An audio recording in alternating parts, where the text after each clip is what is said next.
I think was his own fault. I got the impression that he Right. just ran out of time picking that, to be honest. Well, it's hard to know if it was Orange's fault either. I guess maybe the mouse slip. Yeah, we just didn't see what happened to Orange at all. Right. But, you know, Orange on the one hand could have gotten deeper into his deck and finished off Perna quicker. On the Perna's hand, if he had a spell that killed the entire board while making an 8-8, perhaps he wins as well. You know, one of those weird situations. But Orange clearly spotted somebody that he knows in the crowd there, by the way. This massive crowd. all of his Chinese fans.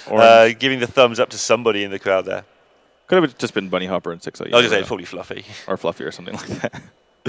But yeah, Orange able to take that victory. And that's 1-0 already. Already? So soon. You always get mad at me for saying already.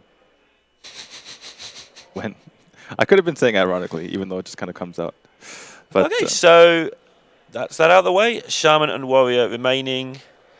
And Mage banned out, obviously, here as well.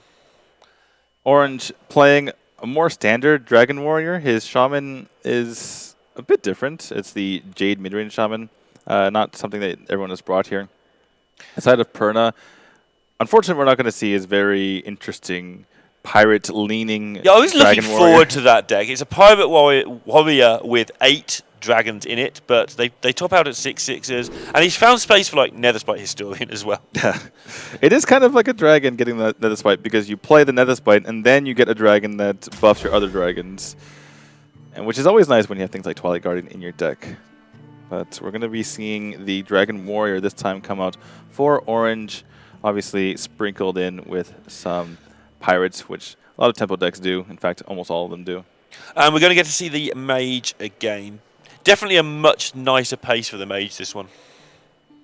Well, to be fair, the Dragon Warrior gets going a bit quicker because of the pirates, but that's what the Mage likes, right? It wants you to get going quicker because it's got quite a cheap build. Right, yeah. The Mage can deal with all the nonsense that comes out early, where, as you know, with the Dragon Priest, it's like, why do all your things have 6 health? And why do they keep drawing you more cards? Yeah. Whereas this really is down to the Curator in terms of refill. Right. Obviously, Azadrake's hanging around there as usual, but mainly the Curator is your refill, and already the monkey, one of the monkeys in hand for Orange. Right, and Perna gets Babbling Book off the top to start off this game and be able to play something on turn 1, and he gets a Fireball off of it, so Perna looking pretty good so far.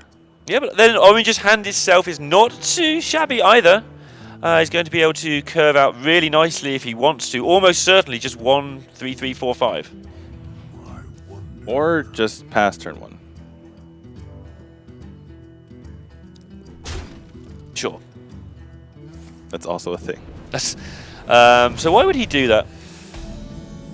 He saw Perna keep a card in his hand, that being the Arcane Blast. Right. That could easily be the Arcane Blast or Frostbolt. Right. And so if Orange does this and gets the 3-drop on the field right now, then he can play the Pirate later, and it's very hard to deal with everything at the same time. However, he's giving his opponent the ability to go for something like Volcanic Potion when he finally does play the Pirates. But it makes sense if you're on Orange's side. You want your patches to have a lot of value, and you want to make it so that having multiple minions on the board is more difficult to deal with. You get either the Frostbolt or the Arcane Blast used up on this Ravaging Ghoul. Yeah, one thing that a lot of newer players that worry about too much is a thing we mentioned in casting, so it's a thing to worry about a bit, but like the whole thing about, oh, I might draw my patches. Yeah, you might.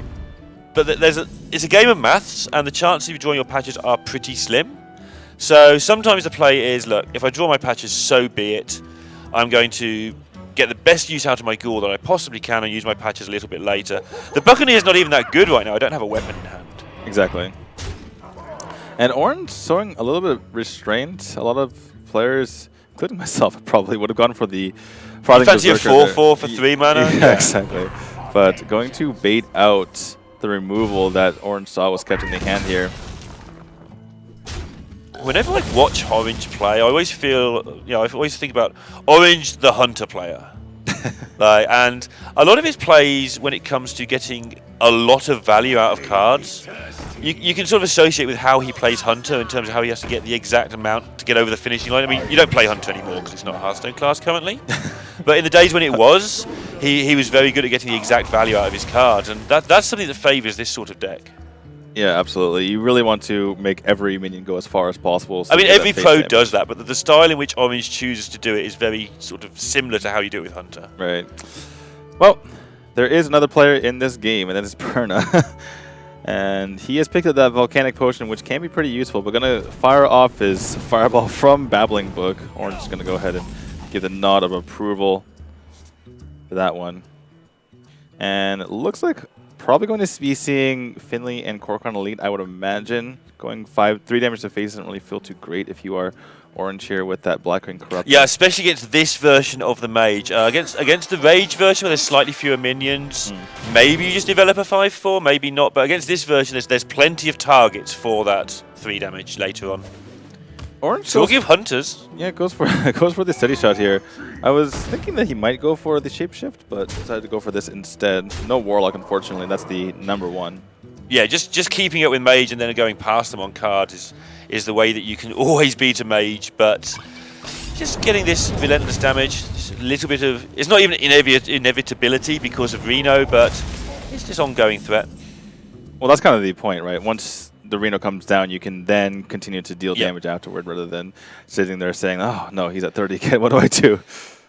But Drake pick up at the top here, not too bad here for Orange. Didn't really have much to do with his current hand since they're both very situational cards. But like you were mentioning earlier, Perna's holding on here and has, his deck is kind of equipped to deal with the minions that Orange is throwing at him. Something that happens with this version of Mage, though, just occasionally it's happening now, he's out of spells, so he's going to have to battle with his minions. I assume that means we'll just see...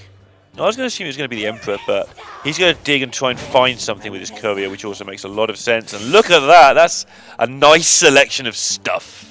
Ooh, what do you choose here? They're actually all so tempting. Thoughtseal's so tempting, but I guess you can't go for it. You're like, give me your cards. But Shadowflame, very nice. Kona Cold is very nice at stalling. As far as tempo is concerned, Kona Cold is a little bit better just because you can just throw it out without having a body on the field. And there's really nothing in your hand that you can Shadowflame very well. Least of which is the Doomsayer. But So okay, if Orange can get Perna below, or down to 15 or lower here, but I think it sticks at 16, and he hasn't got the mana either. Well, the Bookworm on the Water Elemental is just so juicy right now, so I think you just hold off on that for a moment. Yep.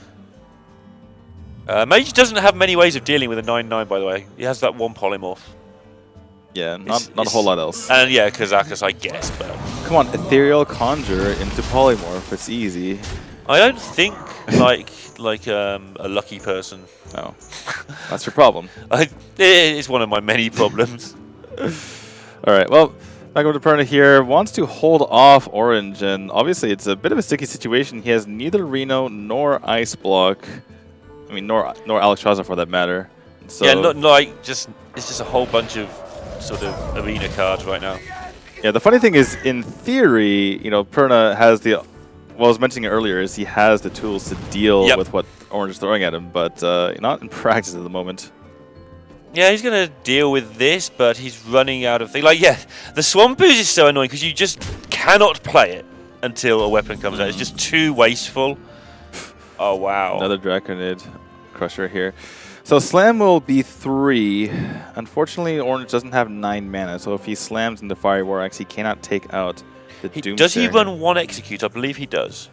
He does run 1 Execute, and if he can pick up a Korkon Elite as well, obviously. And also, like, he may be going through his mind, well, what else would I slam in this matchup anyway? I know it's only a 1 in, I don't know, 17 or something chance, looking at a bit of a guess there, of drawing it, but it might just be worth cycling this slam. It's messing up my hand, and if I happen to draw into it, it's a massive bonus. Yeah, it's massive if he's able to take this out. He might cycle the Strike as well, though the Hero Power is tempting. He has a couple of clunky Draconid Crushers in hand, but does go for the Hero Power here. This is a very relieving moment here for Perna to be able to take care of that. Now he picks up Kazakus, and things are going well for him suddenly. Right, he can play the. It looks like it's just going to go for Kazakus plus the Soulcaster. Try and what he takes here. It's not as easier said than done. Probably 10 just to be able to play it next turn. He does do so. So 3 demons, transform to sheep. Sheep or 6 damage. Depends on what your read is on Orange's hand, because we can obviously tell that... He took the 6 damage because sheep is there as a gain as an option. Right, and you do get it in the correct order. So if he does go for sheep, then he just clears the board completely. So that's his long-term game sorted. But he's got to get there. Well, turning the entire board into sheep. Well, he picked the 6 damage, so he may get stuck with a 9/9 here to deal with. Right, but he turns them into sheep first. If he took sheep. Right. But if you've just taken 6 damage instead of sheep, why would you take sheep? You would probably pick something more powerful. Well, maybe he's just worried about the worst case scenario. Okay. All right. Well, Curator comes in the hand of orange, but he doesn't really need it. Yeah, Already he's has used tons Finley of once. value. The monkey, one of the monkeys is gone as well, and like you say, he's got a handful of stuff ready to go. And this is why you were saying he may cycle the Azure last turn, because this turn is just a whole bunch of not things that add up to 9. Yeah. Looks like he's going to go for one of his 9/9s here. The nice thing about playing this out is that Perna can't really... Even if Perna deals with this, he can't deal with the second one. And orange isn't taking enough damage where he's going to get punished by the fact that it could get dealt with. Well, that speeds things up. It does, but there's no ice block, so Perna has to deal with this. Just straight up 10 your guy. Use all my mana and hits throw you in the all of my face. mana at it. It's just like... Perna just picked up his mana, and he and Jaina just like threw it at the Dragon Yes, Crushers. Like just... Oh, what a pickup here, though, Wow. for orange. So there are no bad results for this Ragnaros right now. I think you just stick it on the board. The best one is right at Jaina's face, because then you can kill with the Blackwing Corruptor. But if it does miss, then it paves the way for your other minions to come down. Oh, it's just Orange again showing great restraint here. Maybe it's on his mind that there's just one card left he can draw with his Curator, and he would rather not pick it up as we're getting deeper through the deck. Right, but he has... I don't know if it matters that he could draw a card or not off of it, because his hand is so dense right now. When is he going to run out of stuff to do? It's going to take a long time. And if it's taken that long, he's probably going to lose the game anyway. Right. From the other side, I wouldn't be at all surprised if he knows what the left-hand card is. He'll probably have that designated as either Reno or Swampoos. I think that orange thinks there might be a... Yeah, like you just mentioned, there might be a Reno. So if he rags, he's killing a 3/3 or a 4/4, or he hits the face and does nothing because it gets Reno'd. Yep.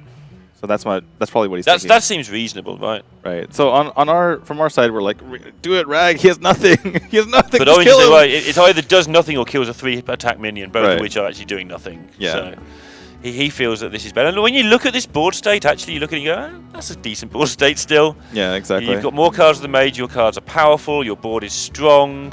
And he got more stuff into his hand that he can use while he, makes his push with these stronger minions. Like now he can go for Twilight Guardian and Draconid Crusher, which is obviously pretty nice. Yeah, 6 damage and an 8/8 dude. It's pretty good. I'd call him Sir to his face, not Dude, though. He might So get angry. dude, so face.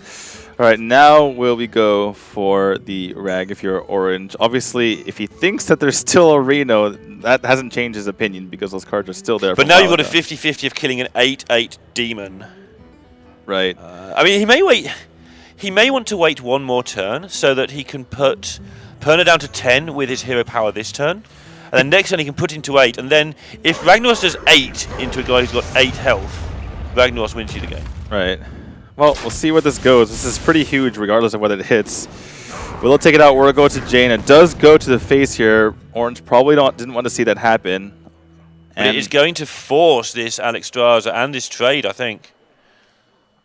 All right, well, Orange seeing Perna point to the face is a really big deal, obviously, because that's not Reno. Reno's much better than getting the Alex Straza out at this moment, but does provide a larger minion for Orange to deal with. He can go for the Draconid Crusher and the Twilight Guardian, since Draconid Crusher still is active.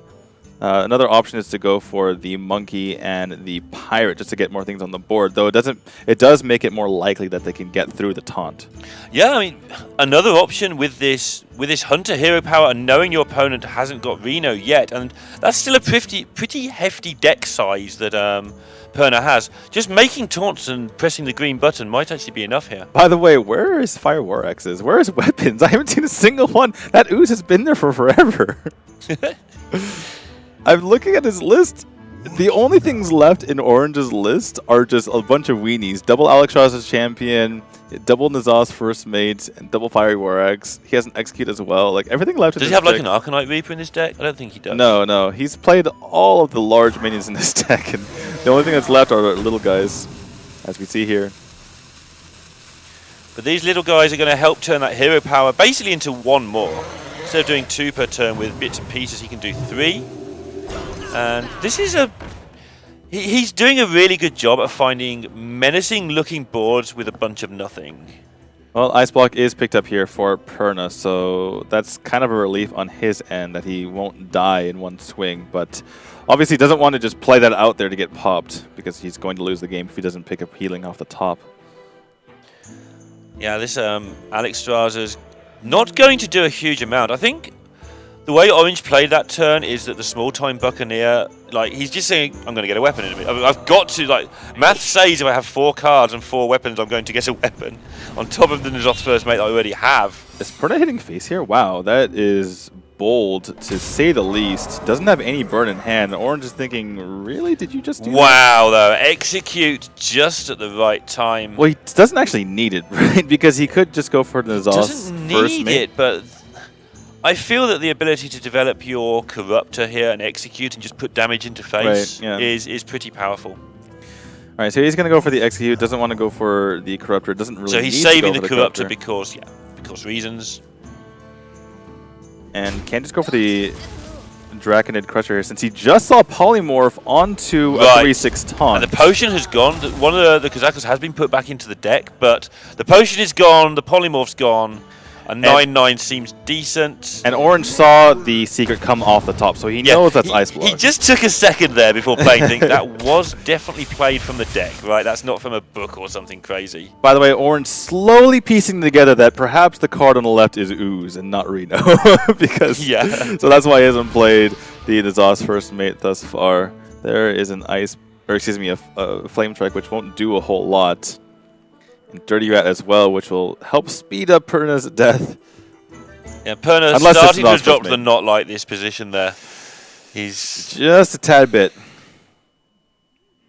The thing is, I feel like I'm going to be, a bit blunt here, but I feel like Orange has really thought out all of his plays and kind of gone just step by step, whereas there's a few things that Perna has done have been a bit just brash, right? He's like, well, I'm going to polymorph that and hit you in the face even though I don't have any burn in my hand. Right. But, yeah, like that. But on the other side of that, maybe it's I have to hit you in the face because I don't have much burn in this deck. One of the problems with this deck has a Fireball, it has a Portal, it has a Frostbolt, and it has very little other, this is from memory, but it has very little other burn. So sometimes you have to sneak the 8 damage while you can, otherwise you just don't have lethal in your deck. Right, especially with the City Shot hero power available here to Orange. I'm curious if Orange goes with the Black and Corruptor to face and pops at 2 rather than taking out the Thaurissan. If he goes to face, it weakens his Draconid Crusher, but it makes it so that your opponent can't Flame Strike and Reno on the same turn. So he's going to pop at 8/7/6. Right. I'm going to go for this since he knows his opponent doesn't have an answer. And if there's no answer, then you kill him anyway. And also the 5 and the 1 is also 6. So it's a significant difference because your Corruptor can also kill him now. And Reno off the top still means that Orange can stick a lot of damage afterwards. So there is a Fireball. Not enough to kill Orange. And he can clear the board though. Flame Striker and Fireball will clear this up, right? Amongst other things, possibly by the look of this. He is not reaching for that though. Reaching for Thaurissan. He doesn't have an Ice Block up. Oh, he's not reaching for Thaurissan. What is he reaching for? He already played Thaurissan, obviously. Oh, there's a Bran. Bran into Dirty Rat. Into Flame Strike, into Please Don't Kill Me. Right. Which is fine. I suppose. But it won't kill the Twilight Guardian. Yeah, this may be greedy, but it's also a way of sneaking down the Dirty Rat. I think this is okay. A little bit of hand destruction. There didn't have to be a Guardian there. And yeah, it's a way of staying alive in a bad situation. Thing is, we know that he could have already cleared. He is threatening lethal himself now. Right, but that's just lethal there for Orange with the Korokron Elite off the top, getting through that dirty rat. And Perna's just going to sit back in his chair and take it here as Orange takes a 2-0 lead. Wow, that was an interesting one. That was a very interesting one. That was very back and forth, both players. Like you say, Orange seemed to have a little bit more of a plan about his play. But I don't think Perna did anything particularly terrible. Though I think when he did hit face for 8, you saw at the end there, that actually generated him a lethal opportunity against the odds on that last turn. It wasn't a particularly likely one, but sometimes, you know, generating yourself a chance to win the game is better than not doing that, no matter how slim that chance sometimes. And it's hard to get a situation when you're running out of gas in that mage deck where you can win the game. On the other hand, if he did pick up Reno, and that's just unfortunate on his end. Or the second Kazakas as well. Yeah, that's true. The second Kazakas as well, he could have picked up to help him out quite a bit there. I feel like maybe he should have played to those outs to pick up the second Kazakas or the Reno. It is pretty, you know, daunting to go off against Steady Shot for a long, long time, but you can pretty much hold it off for as long as you wish. So this is the Warrior deck that we thought was banned. Right, so it looks like it wasn't the Warrior, it was... So, tell us about this Warrior deck while we're working out what was banned. Right. Well, this is an interesting deck and it may be quick. Right. This Warrior deck has a lot of pirate stuff in it. It's less of a... Because when you say Dragon Warrior, it's like, well, pirates are in there because everyone puts pirates in a tempo deck. But this is actually very pirate focused, so it's more of a hybrid deck rather than just being a dragon deck with pirates in it. It has the Bloodsail Cultist, has Arcanite Reaper. It also has Nether's by Historian for, I imagine, just a way to refill with dragons. Like I mentioned earlier with Twilight Guardian, you can get the dragon and then buff the Guardian later. And one of the downsides, I mean, he has got plenty of dragons in here. He's made a lot of space in his deck. One of the downsides of this is, like, the Alex Raza's champion isn't quite so certain to come into play, and there he's had to sort of force killing that Trog a little bit more than he would like. One of the upsides is the deck is aggressive. It plays some 9/9s. You get some sustain with that Nether Spite. For a while, sort of people were experimenting with Deathwing, and that didn't really work. So that's a way of like filling that in. And it's just a brutally aggressive looking deck. How it actually works out, who knows? Yeah, and speaking of who knows how this is going to turn out, looking at Orange, I mean, Orange's deck we haven't seen at all so far today. And it's basically just a mid-range Jade Shaman with pirates teched in, because you kind of have to have pirates if you want to be successful in today's game. Yeah, and Orange not in a good spot here, but that's what happens when you drop patches. Portal into patches will get him into some sort of not dead shape. And well, he can't do that now. No, but over the next 2 turns. So he can kill one of the 3/2s this turn with his face. He can roll a totem the next turn. He can portal into patches to tidy up the mess, and hope that there's not much going on in Perna's hand. He might just roll a totem though, just to get quicker to his. I think he has to roll totem here. I think he has to. Yeah, so totem here.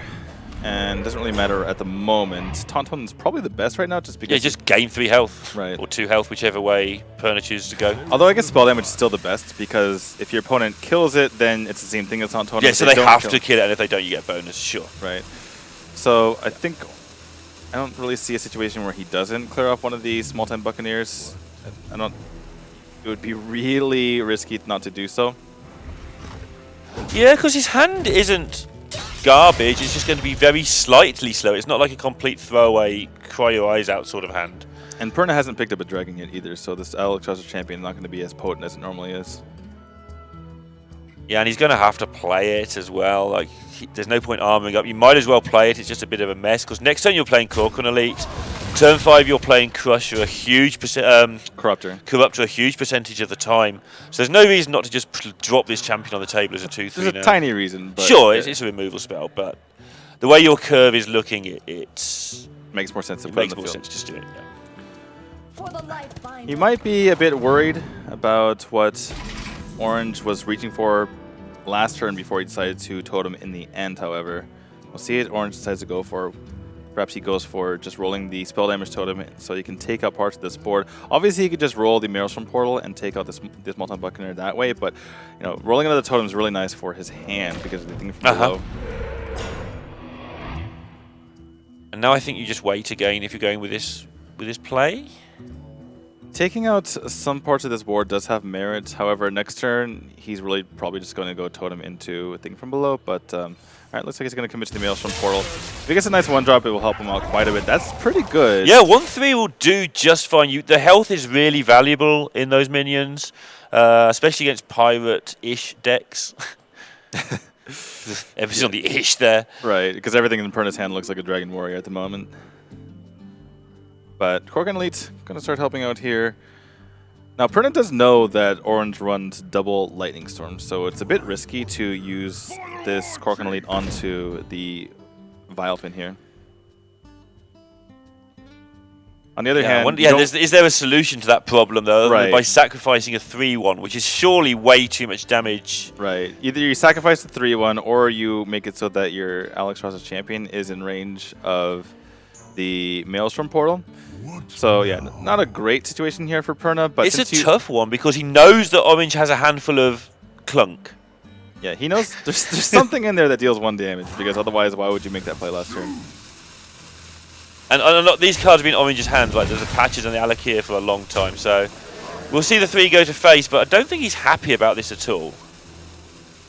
But it's just too much damage to turn down. Oh! To be fair, I don't think Orange is happy about getting 3 to face either. And, I mean, he's happy about that, though. I actually like the play there from Perna, even though we can see it's not going to work out for him. That the chances that Orange was going to just kill that thing, or have a Lightning Storm, or were just too high with the way that Orange has played this game so slowly. Right. I mean, Orange, his plan obviously was to go for Patches this turn plus the thing from below, so he could take out the Small Time Buccaneer. He has picked up the Small Time Buccaneer, of his own, but wow. 3rd time's lucky, I guess. But I think it's probably just going to drop just a bit late. You're late, Totem. Just sometimes the right play is the wrong play. That's just how it worked out for Perna there, I feel. Dragon off the top for Perna would be a godsend here, and does not get it. Gets Fiery War Axe. He must be getting close to the point where, like, nearly half his deck is dragons. Kind of. He doesn't really have all that many in the first place, but yeah, it is sort of getting there. Yeah, he's going to just have to do this the sad way. I think you develop one of these Corruptors. Now, there's no point having a 5-4 chilling in your hand, I don't think. Yeah, especially just floating 5 mana, essentially. Managed to make it so that next turn, if he's still having troubles, at least he can play his War Axe and probably play the thing that he draws. Okay, well, Orange knows there's no dragon in hand, so he's thinking, do I just commit this Hex here? Because he doesn't have a Dragonid Crusher in his hand right now. Right. But, yeah, it's one of those decisions where he doesn't have it now, but let's say there's 20 cards in the deck. Every turn, there's a 10% chance he does have it. Right, but if you don't hex it right, if you don't hex this Blackened Corruptor, you're getting down to 15 damage guaranteed anyway. Sure. And then so for them, then on, now you're forced to use 3 mana on the 6/6 later, or the 9/9, excuse me, later when you're already behind in tempo. Yeah, and so he is going to do this, and then it's just a case of which of these merry 1-drops do you put on the board? The one in the middle, he came first, well, after Patches. I think Omi's just left his house without his weapons today. It's like the 2nd game in a row, he's like, where's your weapons? Well, speaking of weapons, Perna gonna brandish one right now, perhaps go all face here. He can connect 9 damage to the face. Sounds pretty good to me, unless he wants to take a little detour on this Wrath of Air totem, but yeah, regardless, lots of hurt coming. Yeah, little detour. Oh, big detour, actually. Oh, yeah, substantial detour. That protects the Korkan Elite in the case of any weapon, because the weapon would have taken out the Frog, and then the Small-Time Buccaneer would have killed the Korkan Elite. So that's a good play there from Perna. It's just, we're looking at a hand that is totally different to the one that Perna's imagining. And Perna's imagining... those 2 cards on the left-hand side have been in Orange's hand forever. Perna's making no mistakes imagining this hand is something different. Perna's making the reasonable assumption that Orange is capable of drawing weapons. We know differently. And the dragon... Finally, we found a dragon. The warrior shaman draws a weapon at some point, or the weapon shaman, and the dragon warrior draws a dragon. By the way, just throwing this out there, obviously he didn't play the Totem Golem because he didn't want to be overloaded for Alakir. He had to be thorough in our cast. Sure, yep. Alright, well, Blackened Corruptor, I think Perna's wrestling over the idea whether or not he should just go face, because he knows at this point that why would Orange continue to just not develop a weapon and make it so that the trades are really good for me?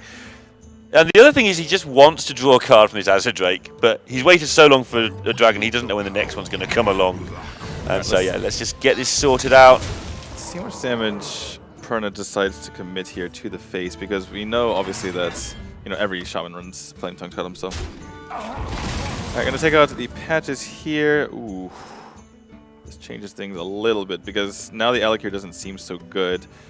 You can attack into the Korkon and then into the Alex Shaw's champion, but that allows for the Fiery War. Oh no, you can heal. You get the healing totem.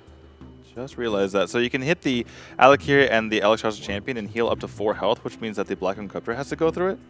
But then your thing below has a horrible trade. So unless you pick up some sort of removal off the top, the Black Corruptor does double duty. I think Orange is probably going through all 3 of the totems and seeing how good and bad they are for him respectively. If he makes his play and realizes it doesn't matter.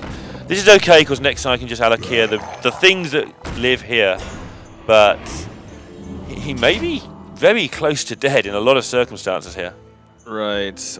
There's one of the cards that I was referring to as far as it seeming very aggro focused, that being the upgrade obviously. The upgrade in your Dragon Warrior is not a thing that usually happens. Alright, well, he can use the upgrade to take out the Totem Golem or just get closer to killing the face. I think he's 1 damage off lethal. 4, 8, 10, yeah. He's 1 damage off lethal at the moment. And we saw this in game 1 from Orange. He's not scared to put himself in a situation where he might look a bit silly and lose in some scenarios. And by the way, Perna obviously knows that there's no Lightning Storm. I mentioned that because he cringed a little bit when the Wrathbear Totem came up. Yep. But we'll see what he decides to go for. Yeah, Orange is really good at balancing, like, I'm probably not dead, and if I am, so be it. He did that with the Dragon Priest earlier on as well. He took 1 turn where specific combinations of cards would have lost him the game.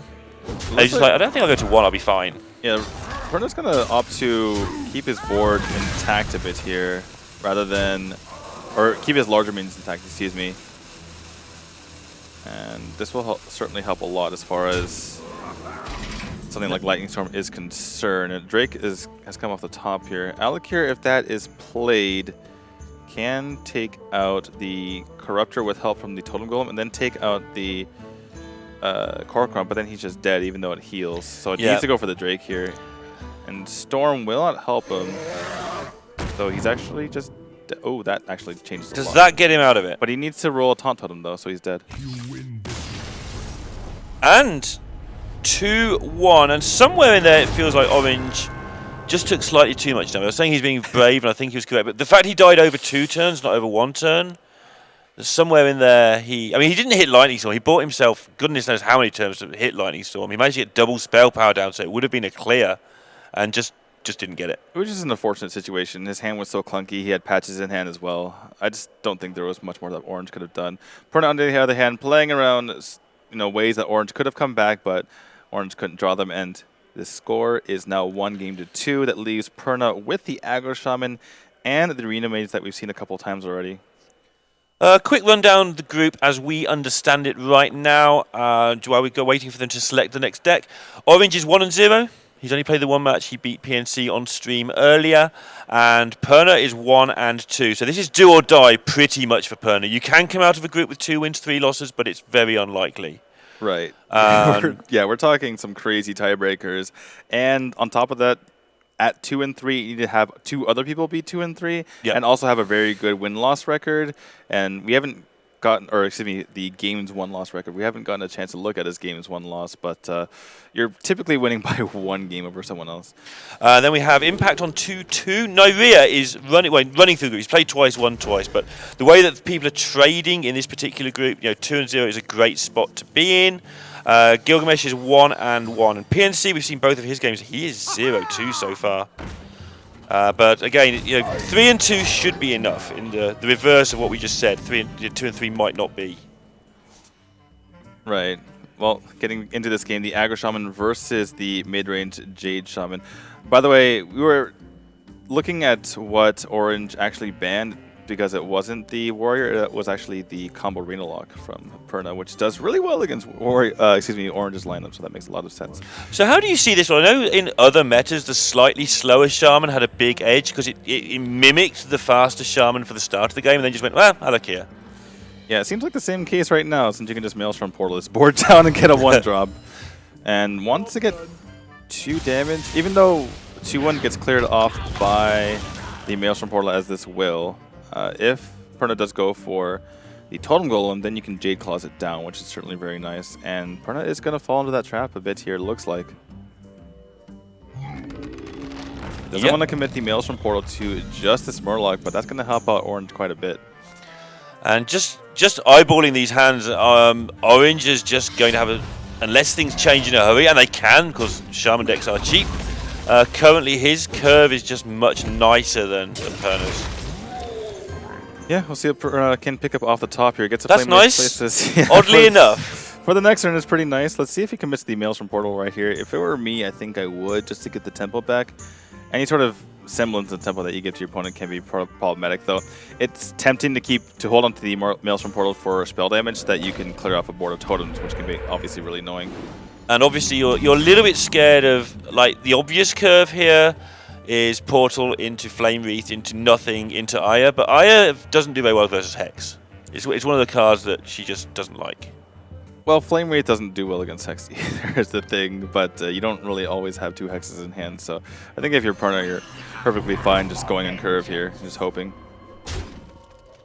So that attack there from the Jade Golem was to play around Flame Tongue Totem, if you guys are confused. So that card, it heals at the end of the turn. Why did he do that? But yeah, people say that all the time, but yeah, those have got 1 attack, so if you Flame Tongue and trade, it will now die, because it heals at, like you said, the end of the turn, guys. Yeah, and Orange doesn't really have that much burst in his deck, so as long as he gets the board back, he will eventually win the game, and there's enough taunts in his deck that he's not going to die if he manages to stabilize. And wow, Perna's going to eschew, going for one of the things with Faceless.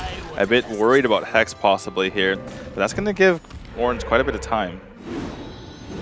Yeah, Orange going to be able to probably just play the Trog and the Mana Tide this turn, bump into the Air Totem and say, do something. You're not doing it. I don't, I can react to what you do. I'm going to draw some more cards and put a bit of pressure on. It's really tempting to try to get a board here while you can against the Shaman and go for the Tunnel Trog and the Totem Golem, but yeah, the Mana Tide Totem will give you so many options that it just feels like it's the correct play here. It might be your last chance to do so.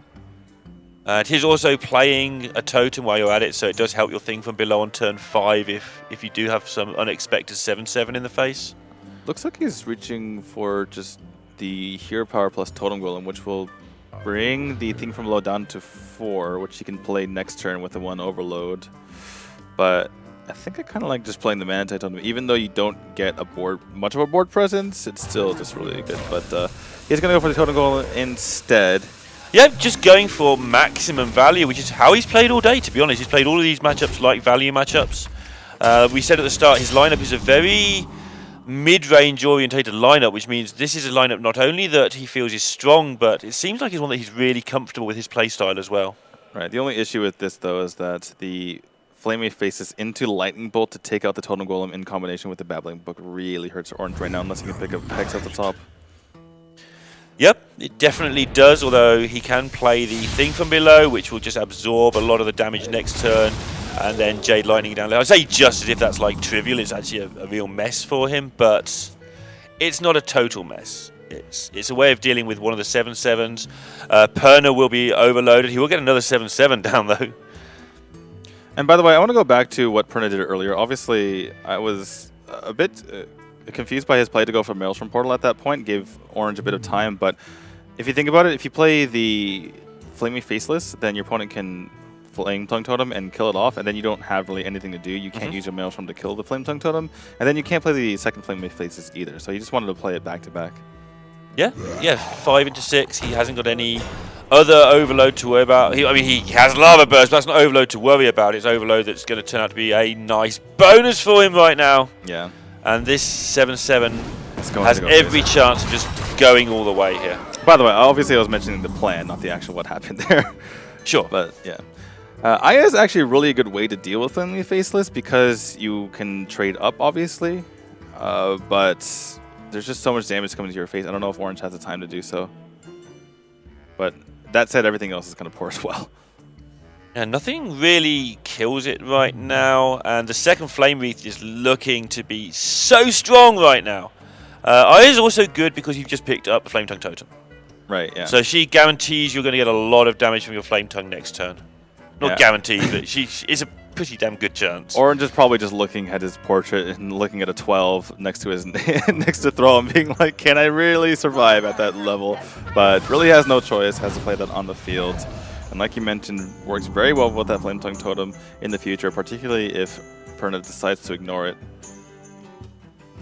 So if Perna does ignore this, then the Flame Tongue Totem plus the Jade Lightning will clear up a lot of stuff. You'll get 6 damage out of the 2 minions on the right-hand side. You'll get 7 damage out of Aya herself. You'll get 4 from the Jade.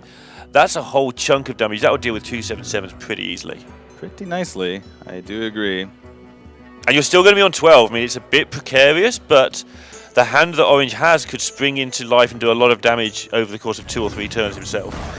Well, the big thing is that Perna doesn't have any damage in hand, right? So and once Orange gets the board, he'll be able to deal with whatever Perna throws down. And he's seen 1 Lava Burst already, and somebody's only playing 1 Lava Burst. It's not Perna, but I assume he has 2. Hello, Hex. One of these players only has 1 Lava Burst. Can you just check that it's not Perna? Perna is running 2 Lava Bursts. So he does have another one still to come as we're waiting for Orange just to do the thing we were talking about where he just clears up this board. I'm curious to see if he commits the Hex here or if he decides to go with it through the Jade Lightning. He knows that Perna doesn't run Lightning Storm or anything like that. He may feel that he's in a little bit of a hurry to win the game. So we may see him Jade Lightning just to make a minion. Rather than playing the Hex, which is the safer, better value play. He may feel that he's facing like 2-turn lethal just from burn. So this is an interesting sequencing here from Orange. He's like, I'm going to make, even though I'm pretty sure the Jade Golem comes out on the right side, I'm going to go ahead and attack first. Get everything done correctly, hopefully. Right. Well, does know, and that means that the Healing Totem will be able to take out the opposing Healing Totem. Trog's Rule onto the field here, and Perna just wants to find some burst because Aya is not doing a whole lot right now. Especially with Orange choosing to develop board there to set up his own really fast win, and Aya is going to get caught in the Frostfire and just get hexed. Yep, the Flame Tongue Totem off the top here for Perna, not helping at all. And yeah, just a bunch of minions that don't do a whole lot. He can try to roll a spell damage totem to start taking out the board, but it takes out one thing and one thing only, and that's the hero power. So it is. Only makes a single 1/1, which means that the 2/2 comes out. That gets taken care of, pretty easily. Is that the first pirate we've seen from Orange? I don't remember. That was a long time ago for an old man. There's only 3 pirates in the deck. So Orange is...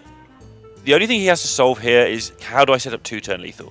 I'm going to clear this board out. Can I do it in a way where I set up 2-turn lethal as well? And the answer is almost certainly yes, looking at how much damage he's spitting out here. I think if Orange had his druthers, he would put out the patches right next to the Flame Tongue Totem, but unfortunately he can't do that. So he's actually going to hold on to the Hex here because the Jade Golems are kind of small. I like using the Hex here myself because this game is not going to last more than 2 or 3 more turns anyway. And why let something like a Jade Lightning become a big golem? I think they're throwing the Hex out. The 7/7s have gone. Well, he doesn't know that it's going to be a few turns. In fact, he's made a really good read on Perna's hand that it's not there's not a whole lot there, and he's not going to die. Speaking of Orange, so I think I kind of like this, just going for the slightly slower play and just making sure you have. 11, 16, 20. Especially because he doesn't really pick up damage when he Flame Tongue Totem hops. Right, well, Perna just kind of double checking here to see if he has play patches. He indeed has. Still behind the board, however. And just playing everything out on the field. And just gives it up. Yeah, doesn't have enough damage.